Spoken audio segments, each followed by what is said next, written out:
अभीरा थप्पड़ का जवाब देगी और अरमान की शादी मेहर से रोक देगी, साथ ही उसे एक्सपोज भी करेगी। जी हाँ दोस्तों, यह ये रिश्ता क्या कहलाता है का आने वाला ट्विस्ट बहुत ही ज़बरदस्त और धमाकेदार होने वाला है।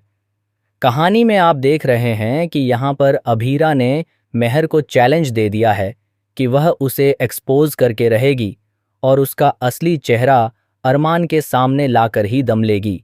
वहीं दूसरी तरफ मेहर अभीरा से फ़ोन छीन लेती है और उसे नष्ट कर देती है ताकि अभीरा उसे एक्सपोज न कर सके। इसके बाद अभीरा बेहोश हो जाती है और उसे कुछ पता ही नहीं चलता। दूसरी तरफ जब दुश्मन पराए हों तो बात अलग होती है, लेकिन यहाँ तो अपने ही अभीरा के सबसे बड़े दुश्मन बन गए हैं, जैसे उसकी बेटी मायरा और विद्या। ये लोग अभीरा के अपने हैं, लेकिन फिर भी उसके खिलाफ खड़े हो जाते हैं और उसे बुरा भला सुनाते हैं। मायरा को इतनी समझ नहीं है, लेकिन नफरत करना और अपनी माँ की बेइज्जती करना उसे अच्छे से आता है। जब अभीरा उसे समझाती है कि जो गिफ्ट्स हैं वे उसने मायरा के लिए संभाल कर रखे हैं और वे उसकी यादों से जुड़े हैं, तब भी मायरा उसी को दोष देती है। वह कहती है कि ये सभी गिफ्ट्स मेहर आंटी के हैं, जिन्होंने उसके लिए इतने अच्छे से संभाल कर रखे हैं।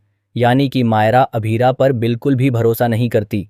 ऐसे में समझ नहीं आता कि अभीरा बार बार अपनी बेइज्जती कराने के लिए पोद्दार परिवार में क्यों लौट आती है, जबकि यह परिवार उसे कभी स्वीकार ही नहीं करता।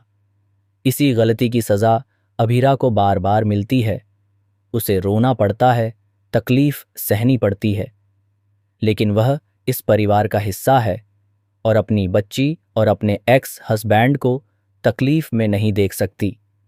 इसलिए वह मेहर को एक्सपोज करना चाहती है। आने वाले ट्विस्ट में आप देखेंगे कि मेहर, जो इस शादी को लेकर बहुत ज़्यादा एक्साइटेड है, उसकी शादी नहीं हो पाएगी, बल्कि अभीरा उसे उसी के जाल में फंसाती नजर आएगी और उसके सामने ही उसका सच लेकर आएगी।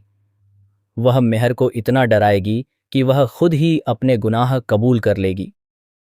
मेहर कबूल करेगी कि वाणी के माता पिता की मौत के पीछे उसी का हाथ है। इतना ही नहीं, अरमान और अभीरा के बीच गलतफहमियां पैदा करने और मायरा के दिमाग में जहर भरने वाली भी वही है। जैसे ही मेहर डर के कारण अपना गुनाह कबूल करेगी, पूरे परिवार के होश उड़ जाएंगे। दरअसल अभीरा मेहर से कहेगी कि उसके पास सभी सबूत हैं और वह उन्हें सबके सामने पेश करेगी। जब मेहर हार जाती है तो वह इसे बर्दाश्त नहीं कर पाती और गुस्से में आकर अभीरा को थप्पड़ मारने की कोशिश करती है। लेकिन अभीरा चुप रहने वालों में से नहीं है। वह मेहर का हाथ पकड़ लेती है और उसे मुंह तोड़ जवाब देती है। अभीरा उसे चेतावनी देती है कि अगर उसने दोबारा उस पर हाथ उठाने की कोशिश की तो उसे सिर्फ इस घर से ही नहीं निकाला जाएगा, बल्कि जेल भी भेजा जाएगा। यानी कि अब शो में एक बहुत बड़ा और इंटरेस्टिंग ट्विस्ट